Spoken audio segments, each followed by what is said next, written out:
What's up, guys? Holding Alex with you here, bringing you Sit On Online Season 3 anime review. This was episode 20 titled Synthesis. Now, this was a very hyped episode. We got a lot of information, and I guess you can say we know more of the mechanics now of the war. It starts off with Alice and Kirito reaching the top floor where they were supposed to meet, and they started thinking about, where's Eugeo at? He should have been up here by now.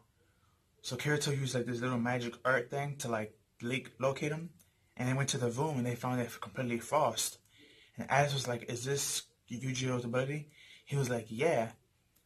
And she was like, "But there's no one here." And then after that, they discovered that there was someone there, and she found the hero of the village, which she calls him Uncle. I believe his name is Boxel, and she calls him Uncle, and she starts crying. She's like, "You turned to stone." And Kirito states real quickly, "This is not Eugeo's hand doing." And she's like, "Yeah, I know. Uncle told me a while back in the past that the senators have the ability to turn people to stone." And Kirito was like, "Senators?" And she's like, "Yeah, it's I think she said 96 of them or 76 of them.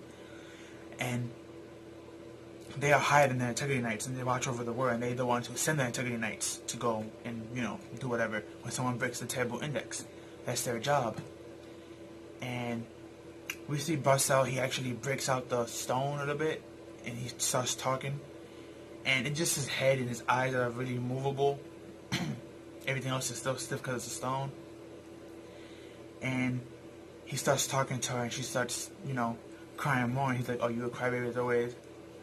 And he ended up telling her basically, please help this war out and, get rid of the evil that's here and fix the problem with the church and stuff like that. Then he told Kirito, "You better watch after her, Brett." And Kirito was like, "Yeah, definitely will." And then he kind of went to bed. I don't think he's dead. I think he's just still sleeping because of the purification of the stone. But he could be dead at the same time. We don't know yet. But I highly doubt if they're going to kill him off like that. Most likely he just went back to bed because of the stone. And where Alice is having her moment, they're getting her feelings together after what happened to her uncle. Kirito notices that the sword is still stuck in the ice. And when he looks, it's actually the ice blade of, the blue rose, Eugeo's sword. So he breaks it out and he picks it up. And we have this awesome panel where he has both swords in his hand like this. It looks like he's about to start dueling.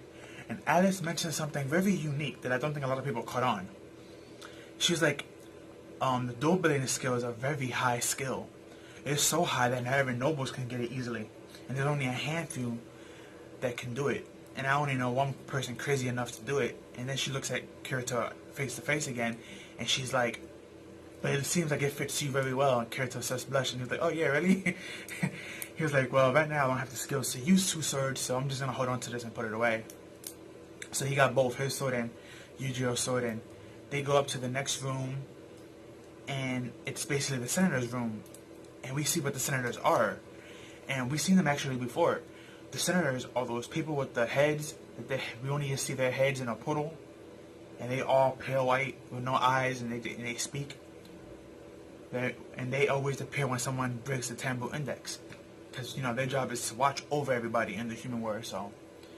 And we see the chamber of all these people, and they're in the chamber, and all we see is their heads, but their heads are supposedly attached to the body, which is in their chambers, and they all hanging around the walls.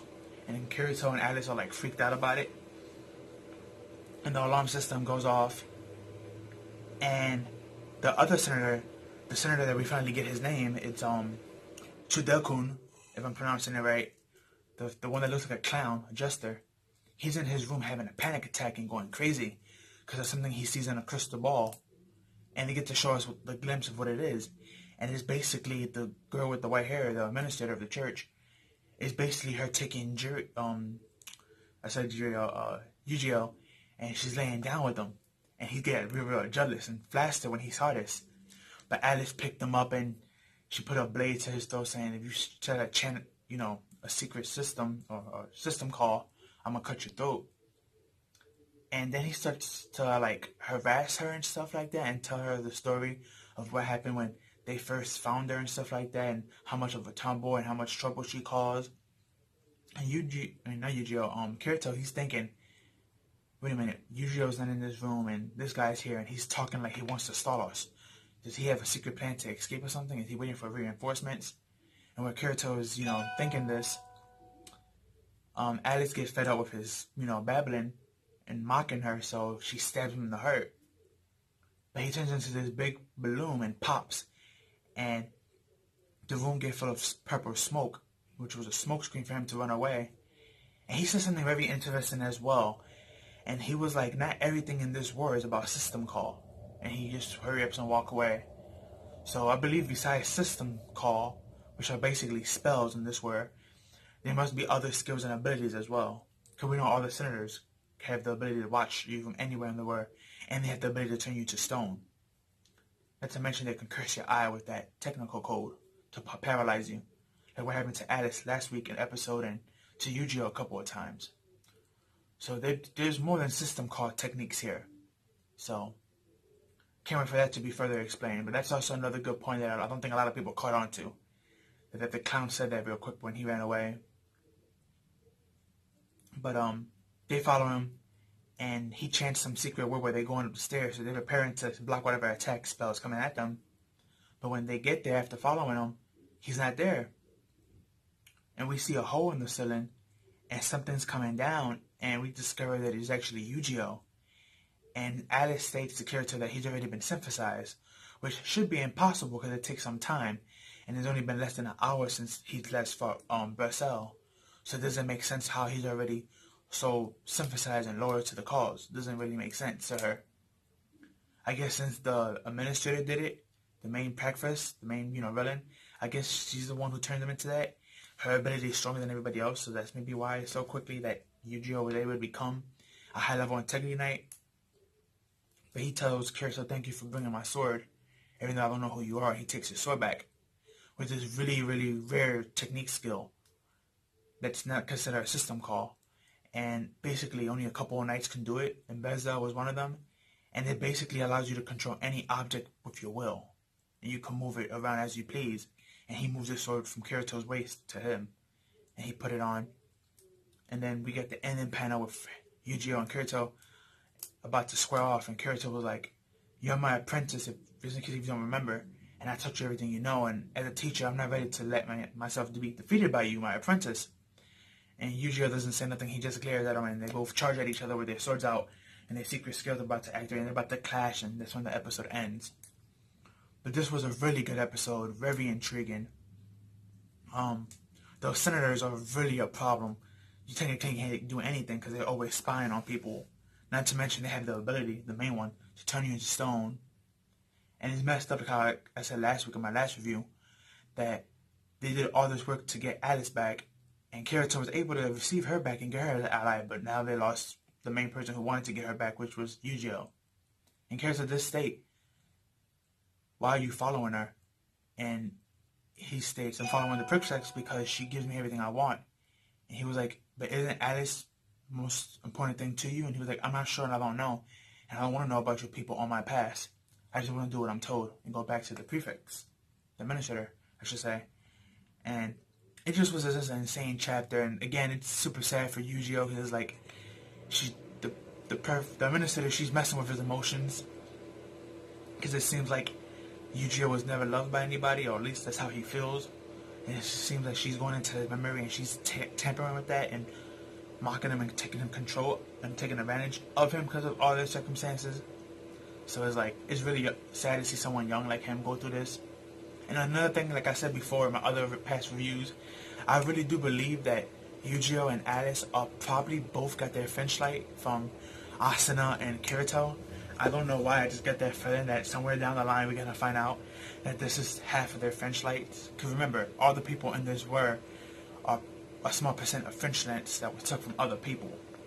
So, I wouldn't be really surprised if these two are somehow related to Eugeo. I won't be surprised if Eugeo and Alice are somehow related to Kirito and Asuna. And again, Asuna, like, where is she?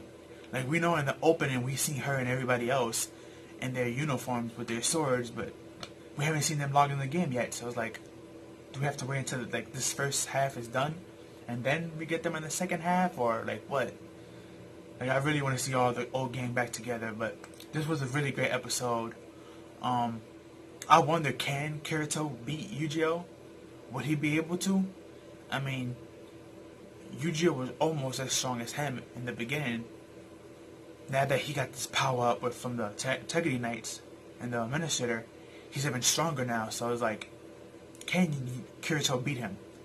Can they actually have Kirito beat Eugeo and have it explained in the right way? That's actually going to make sense in a power scaling, story point, narrative way. Again, I don't read the manga or the light novel, so I don't know what is missing. Maybe Kirito does have some tricks up his sleeve or whatever, or some skills that he hasn't shown yet. Maybe after beating this high-level Integrity Knight, maybe now he'll get the dual-wielding skill. Or maybe he'll gain it somehow in this battle. Or who knows, maybe Alice has to jump in and help him out. Even though he told Alice not to, but you never know. But again, episode 20 of Sword Art Online Season 3, great episode. If you have not watched it, why don't you go watch it? If you watch it, go watch it again. Great episode. That's all I have for you guys. Please like, comment, share, subscribe. Follow me on Twitter, link will be down below. Give this video a thumbs up. Don't forget to hit the notification bell to get more, because sometimes YouTube won't notify you of notification unless you hit the notification bell for whoever you subscribe to. So make sure you hit that and subscribe. And have a good one, guys.